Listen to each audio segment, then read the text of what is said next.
السلام علیکم دوستو، آج جج ابوالحسنات ذوالقرنین اور پی ٹی آئی کے وکیل شیراز رانجھا کے درمیان دلچسپ مکالمہ ہوا۔ میں پریس کانفرنس نہیں کر سکتا، جرم کیا ہے تو سزا ہوگی، نہیں کیا تو بریت ملے گی۔ پی ٹی آئی وکیل نے عمران خان کو اڈیالہ جیل منتقلی کی دائر درخواست پر غلطی کا اعتراف کر لیا۔ عمران خان کو بتائے بغیر اٹک سے اڈیالہ جیل منتقل کیا گیا۔ اٹک سے اڈیالہ جیل منتقل ہی نہیں کرنا چاہیے تھا، شیراز رانجھا کا اعتراف۔ اڈیالہ جیل کے حالات سازگار نہیں، ماحول اٹک جیل سے بہت مختلف ہے۔ اڈیالہ جیل میں 2200 ملزمان کی گنجائش ہے، لیکن 7000 قیدی رکھے ہوئے ہیں۔ درجن مرغیوں کے ڈربے میں 32 مرغیاں ہوں گی تو کیا حالات ہوں گے؟ اٹک جیل میں عمران خان سے آمنے سامنے بات ہوتی تھی، اڈیالہ جیل میں تو حالات ہی مختلف ہیں۔ اڈیالہ جیل میں بہت رش ہے، اٹک جیل میں سکون تھا۔ میں نے اٹک جیل میں لائبریری، ورزش، اخبار کی سہولیات چیئرمین پی ٹی آئی کو دی تھیں۔ جیل منتقلی کا خواہ مخواہ تماشا بنایا گیا۔ اڈیالہ جیل میں کوئی کہانی ہی نہیں۔ میں کل ڈپٹی سپرنٹنڈنٹ اڈیالہ جیل کے دفتر بیٹھا تھا۔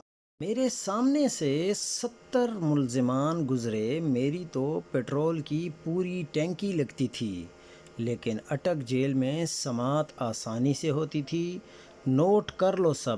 شکر ہے آپ اڈیالہ جیل منتقلی کے حوالے سے غلطی مانیں تو صحیح۔ اگر سائفر کیس کا ٹرائل چلانا ہے تو بتائیں، نہیں چلانا تب بھی بتا دیں۔ ٹرائل کے لیے وافر وقت دے رہا ہوں۔ آپ کی قانونی ٹیم کو سمجھ ہی نہیں آ رہی، میں سائفر کیس کا ٹرائل بہت مؤثر انداز میں چلانا چاہ رہا ہوں۔ ابوالحسنات ذوالقرنین نہیں تو کوئی اور سائفر کیس کا ٹرائل کر لے گا۔ سائفر کیس میں چالان کے نقول کبھی نہ کبھی تو فراہم کرنے ہیں نا۔ جوڈیشل ریمانڈ کی اہمیت کو سمجھیں۔ چالان آ جائے تو جوڈیشل ریمانڈ غیر مؤثر ہو جاتا ہے۔ جوڈیشل ریمانڈ کا مقصد چیئرمین پی ٹی آئی کی 14 روز کے بعد خیر و عافیت معلوم کرنا ہے۔ سائفر کیس عام نوعیت کا نہیں، ہائی پروفائل حساس کیس ہے۔ اہمیت کو سمجھیں۔ سائفر کیس کے چالان کے نقول فراہم کرنے تھے۔ پی ٹی آئی قانونی ٹیم نے عدالت کی نہیں سنی۔ اگر کوئی اور بہتر جج لگتا ہے تو لے آئیں۔ میں سیدھا اور صاف بات کرنے والا جج ہوں۔ مجھے کوئی شوق نہیں، میں اپنا پیشہ ورانہ کام کر رہا ہوں۔ سائفر کیس کی سماعت کے لیے لمبی تاریخ دے دیتا ہوں۔ چیئرمین پی ٹی آئی جتنے دن قید ہیں، اس کا کیا ہوگا؟ آپ مجھے جج ہمایوں دلاور سمجھتے ہیں، جج ہمایوں دلاور بھی انسان تھے۔ ہمایوں دلاور نے اپنے انداز سے توشہ خانہ کیس چلایا۔ ابوالحسنات سائفر کیس اپنے طریقے سے چلائے گا۔ اگر سائفر کیس کا ٹرائل ہوگا تو چیئرمین پی ٹی آئی باہر آئیں گے نا۔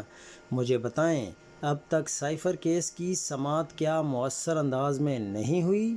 اللہ نے اگر سائفر کیس کا فیصلہ ابوالحسنات کے ہاتھوں سے کروانا ہے تو ابوالحسنات ہی کرے گا۔ یہ جج ابوالحسنات ذوالقرنین کے آج کے کمنٹس تھے۔ یقین مانیں، جج ابوالحسنات ذوالقرنین کا آج کا مکالمہ سن کر مجھے تو پورا یقین ہے کہ انشاءاللہ یہ جج بہترین فیصلہ کرے گا، اور جو بھی حق اور سچ کی بات ہوگی وہی فیصلہ ہوگا۔